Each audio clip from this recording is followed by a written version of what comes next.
All right, so we should be live again. Take two. Take two. We were getting really juicy too. No, it was good. So hopefully we are live again, and my apologies for getting kicked off. I don't know who was with us, but we're starting over because apparently we got kicked off. So if any of you guys have our numbers, maybe text us if that happens, because we were getting really juicy. So we're going to start over. Hi. So welcome this morning to She's Velvet Steel. I'm Jen, joining you from Missoula, Montana. And this is Jamie, joining you from Billings. And we've already done this on the other one, but we're going to delete it. So we're just going to start over here. For those of you that are brand new joining us, I would love for you to drop a 1. If you've never joined our Coffee Talks live on She's Velvet Steel, drop a 1 in the comments below. And then also let us know where you're joining, all of you, where you're joining from. Are you hiding in the closet? It sounds like some people were on a treadmill at the gym. What city and state are you joining us from? She's Velvet Steel really spans throughout the United States and across Mexico and some different countries. I know that we've got some community over there. So Jamie, real quick, which I know is hard for you, give us a synopsis of what in the world is She's Velvet Steel? What, I don't understand. What are these girls doing? What are we?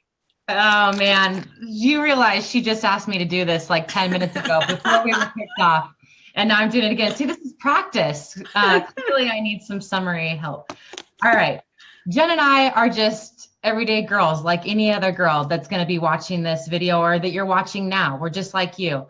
But Jen and I, like you, have gone through some hard things. And it was in those places that we were exposed to an incredible love that brought a freedom we hadn't experienced.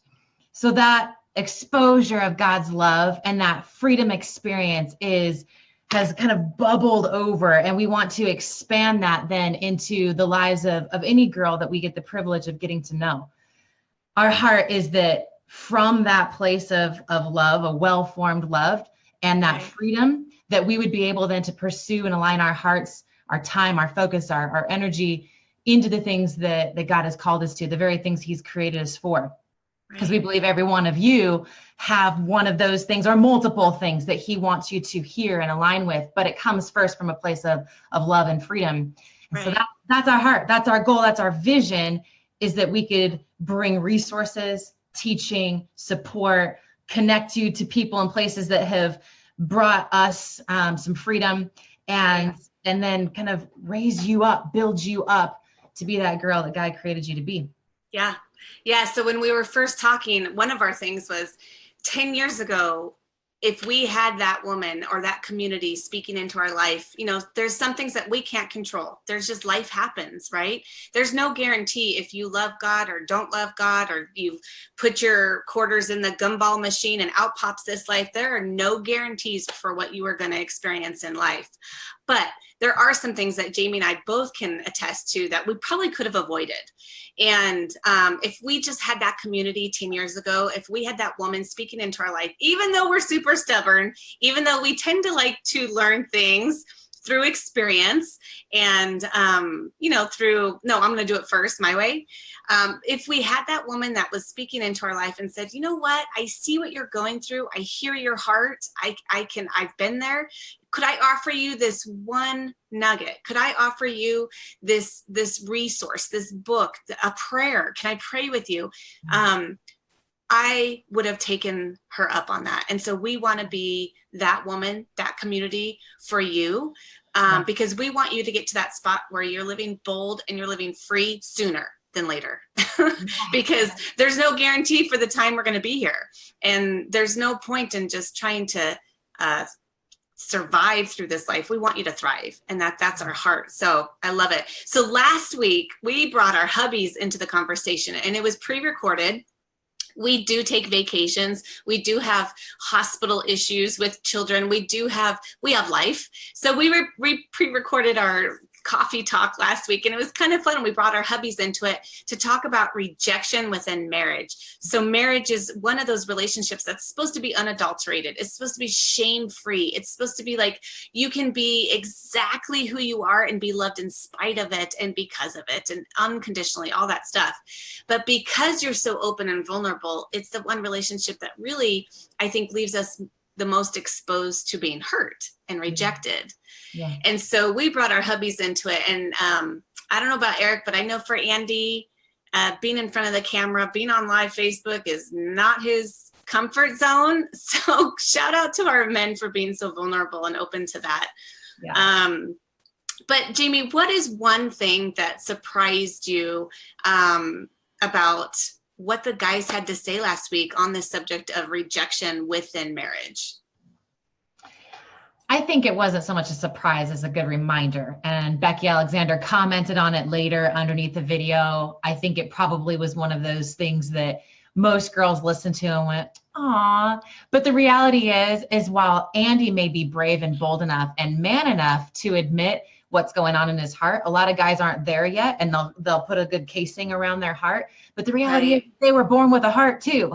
Right. Yes, we kind of know that they're into our bodies. We get it, and we understand to operate a little bit differently in that way. But we can't put them in this shallow physical box and think that we treat all solutions, or if they're rejected, it's only because they have a sexual need. That's not the the be all end all for them. And Andy reminded us as wives that that they have heart connection, and yeah, they thought that our body was pretty rocking, and that was a really big of 5 children ago. Yeah. Well, they were like, well, that's one big piece that initially drew us to them. But our heart is what kept them here. Right. And kept them in the relationship and in the marriage. And they want a piece of that too. Right. They want a piece of all of it. Yeah. Right. I mean, I think that's so true. We tend to simplify their needs. And, whether it's a generational thing that we were taught or, we absorb it through the culture or whatever. But I think we do tend to put them in the simple box of like, I'm just going to fill the love tank and he'll be good to go. Kind of like giving a cat food or something, like fill the bowl up and you can go out of town. And it really goes so much deeper than that. And I know that Andy and I call it intense fellowship.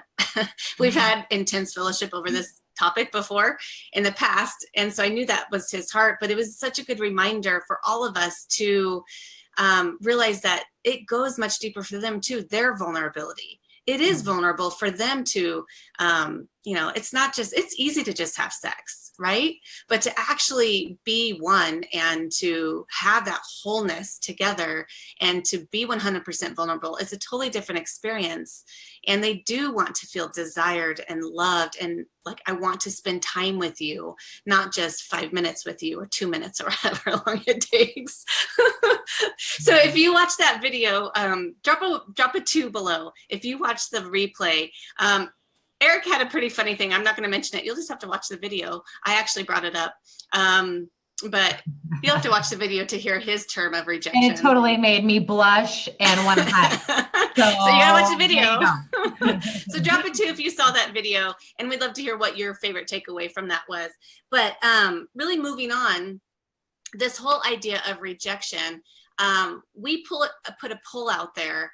And it was just like an assessment, an awareness, because really, in order for you to make any kind of changes, you got to be aware of where you're at. You'll never be able to move forward from where you think you're supposed to be or for where you used to be, or you got to be aware of where you're at right now. So if you saw the rejection poll, we're on number 3 now. Drop a 3 below if you saw the rejection poll. So Jamie, give us a little bit of information. I know I don't have the poll pulled up. I know what my results are. I'll tell you in a minute. But give us a little bit of information about the poll. There was a question on there, and I remember you telling me, don't answer the way you know you should. We all know how we're supposed to be, right? Answer that first instinct, that first impulse. And I know I had a twinge in my heart with every question of like, So tell us a little bit about the poll. Well, number one, let me just say that I created it, okay? And so I'm not like, I told Jen, I go, how do you think I could create this had I not experienced it? Right? I Right. mean, I couldn't come up with those scenarios and questions had I not experienced it. Okay. So number one, the creator's imperfect of the poll. Surprise, surprise. Number two, the creator has experienced rejection and the infection of rejection. And so I understand. Number three, the reality is we could take those scenarios and there could be a lot of variables played into that. What I don't want to have happen is that because you answered one way, you thought there was a right or a wrong. And the quiz is going to show that. It'll say this was the question that actually had the most points. These questions were assigned less points. The way that was designed was really with motive behind the response. That's Right. always it. The heart behind the response is what mattered. Right. So the point of this quiz was not to judge your heart for you, because it was more of just a tool for your own reflection. Just like Jen Right. read through it, she was thinking about what would my initial response be. And it wasn't the initial response necessarily that caused the twinge. It was the reason why she responded that way. Right. Let me just say this. In a social setting, I will never be the one that makes a grand entrance and is like, whoop, Jamie's here, party can start. That's not, and I'm fine with that. I'm just not that party girl. And that's okay. I wasn't asking you to be the party girl in that question. But the response of, do you immediately go to a wall and your heart is racing because everyone in the room is a threat to you, or everyone in the room is looking at you funny, or you just feel out of place automatically, and that nobody made you, they did nothing, they said nothing. You just automatically come in with the posture of, Right. here's a bunch of people, why do you feel that way? Is it truly because you're an introvert and it takes a lot of courage to meet new people? Well, your response may be similar, but not the same. It may be, I'm not going to come in and be like, whoop, whoop, everybody look at me. That's fine. And you may have to go, gosh, is my energy tank filled? Can I go into this place and be about other people? Because an introvert has to check themselves before they wreck themselves and everybody else, So they have to go, is my tank full? But I'm an extroverted introvert, I should say. So when I walk into a room, it isn't my favorite scene to be in a crowd of 100 people, but I walk in going, this isn't my party. This isn't my show. There's going to be somebody else here that I could connect with, learn from, talk to, have fun with. And we don't have to talk to everyone in the room. I can have one really great conversation with somebody. So I am somebody that will walk in and I'll probably notice a couple other girls that seem awkward or insecure or uncomfortable. And I'll probably find them, talk to them. And it's my hope that they don't feel that way anymore. Right. My motive is different than I'm going to avoid people because I don't like how I feel when I'm around people and it's from past feelings, or I'm going into it trying to focus on other people. So the motive is the difference, right? So the variables could really play into the quiz. The goal really was for you to do a little self-examination, but self-examination not to lead you to self-condemnation. Right. Self-condemnation has fruits of self-loathing, right? And kind of this idea of I suck. Right. That's what self-condemnation is. The reflection was more of, okay, that twinge that Jen described, bring it to the surface. Like, oh, okay, there's a little bit of yuck.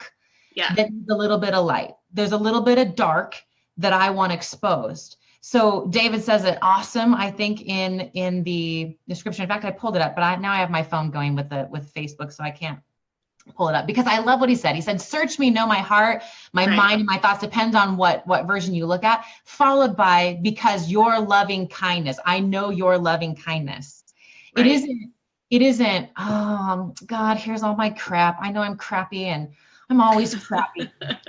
Sorry, I'm so crappy. And it's not that. It's, God, here's an area that I haven't experienced freedom in. And you're all about my freedom. So it's because of your loving kindness that I'm going to trust this place. Right. So that you can expose it with your light. So it's kind of the difference between running in the dark and there's no light. And it's like, I'm in the dark and I'm scared. And you don't have that, I don't know. It's just, you're in a fear, you're in a yucky place versus being in the dark and been given headlights or given a flashlight that lights your path, you know, Right. it's a totally different place. It's leading you out of that place. That's what this was. Just another tool to reflect, to expose, and ask God to shed some light in this place to lead you out of it. Right. Right. Yeah, because that's the only way we'll be able to really work on some of these things. And I know for me, there is a freedom to be able to walk into a room and not feel like all eyes are on me. To be able to walk in and with that quiet confidence that I know who I am and I don't need to size myself up to everybody in the room. I can be free to enjoy the evening and not be consumed with thoughts about me. You know, what do I look like? What do they think? Am I going to sound stupid? I have no idea what they're talking about. Just smile and act like you know what they're talking about. You know, all of these, like, it's a consumption, and it's completely steals your joy in those social settings when it comes to that rejection. So I have no shame. I probably could have gotten 100% on this test because I knew what the answers were supposed to be. But I purposely went with my impulse and just that first thought of like, okay, let's be real. And maybe let's add less than 8 hours of sleep the night before. And maybe let's add, because that really still is the root of you know, if you get less sleep and you're not eating right, our flesh comes out. It's a great litmus test of what's really going to come out, because if we're feeling strong, and we can cover a lot of that, right? So I try to put those variables into my scenario when I place myself in there, and I got a 70%. And I know I've been in those situations where there's big crowds, and I tend to be, I do like the big parties. I do like to go, we've talked about this before. I love to go from conversation to conversation to conversation and not necessarily get too deep, you know, when there's a big crowd. I'll start a conversation and then leave them for Jamie to take over and stay in the corner with them all night. And I like to just like, oh, who else have I missed? Oh, there's somebody new. I haven't talked to her yet. I want to find out her story, you know? But that can also, just like with everything, the enemy can totally use those. I don't know if that's a strength, but that's just the way I'm wired. And that's the way Jamie's wired. And he can use the way we're wired against us. And so you can walk into that room, whereas typically I would just draw energy from people and from meeting other people and hearing their stories. The enemy can use that and twist it to, oh my gosh, you got to make sure you meet everybody. And what do they think about you? Make sure everybody likes you. And, you know, that disease to please creeps into it as well in those situations.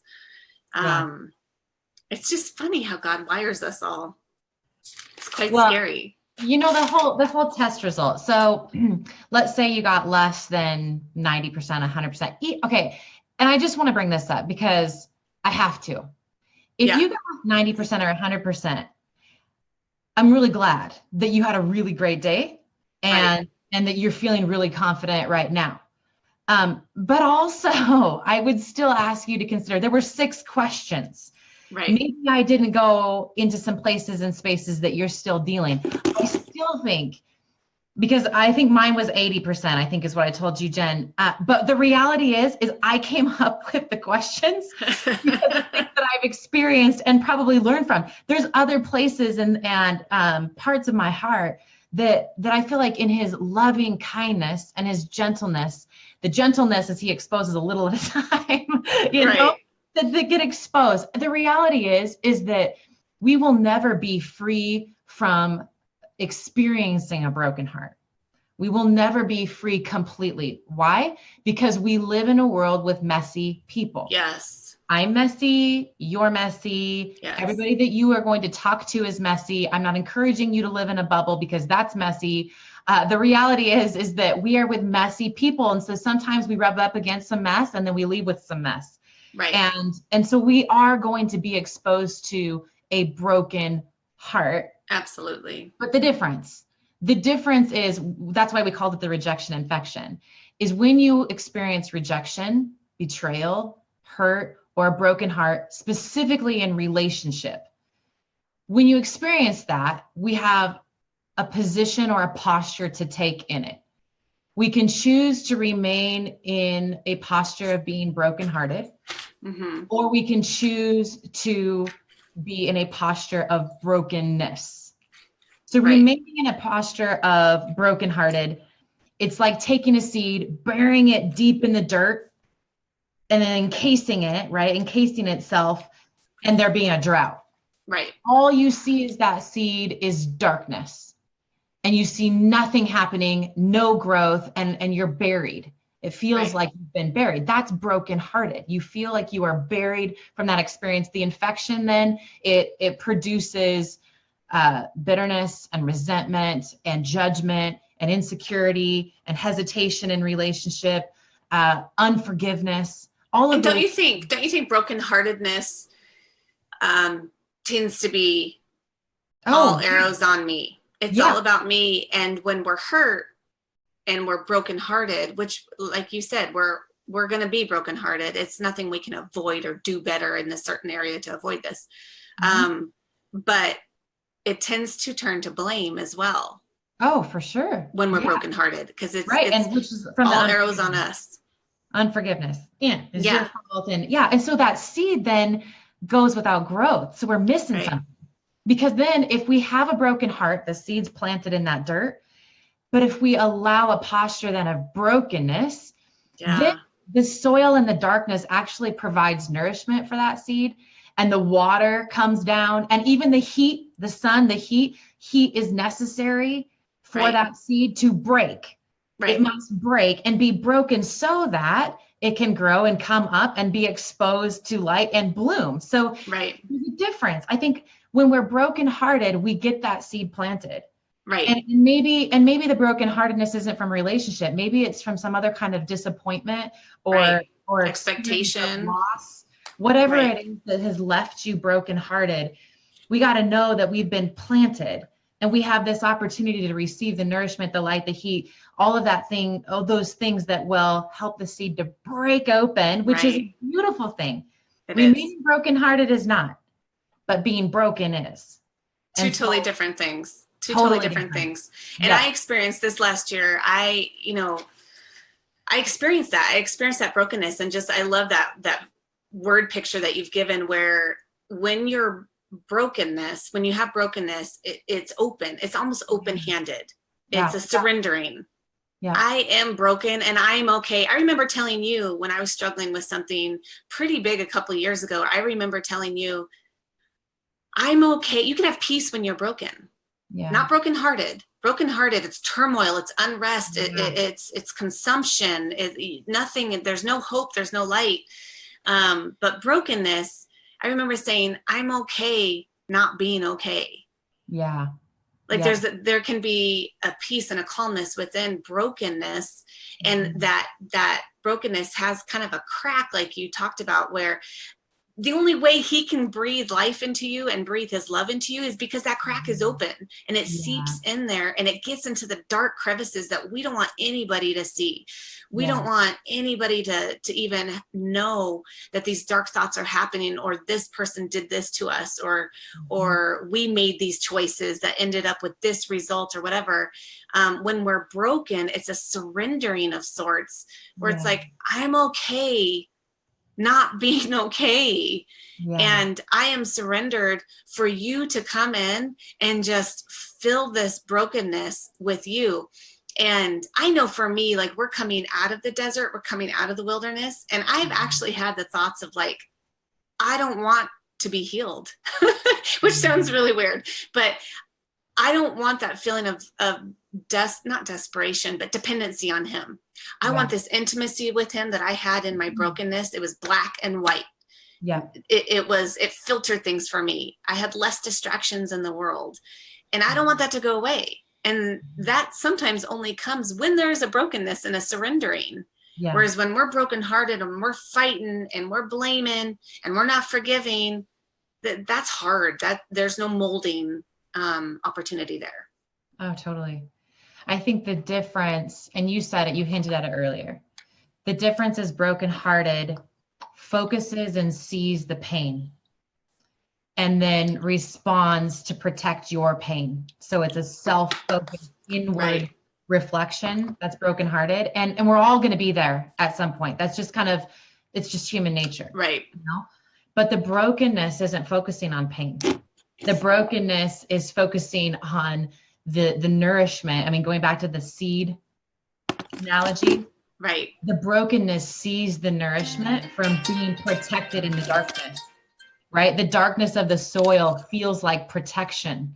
And so just like you said, like, I want to remain there because there was a safety and security found in that place because you had 100% trust on God who was nourishing you, and you knew he was using that dark place for good things. And so it's a matter of, I mean, we've all heard, or probably at least when you can't see the plan, you can't see his hand, trust his heart.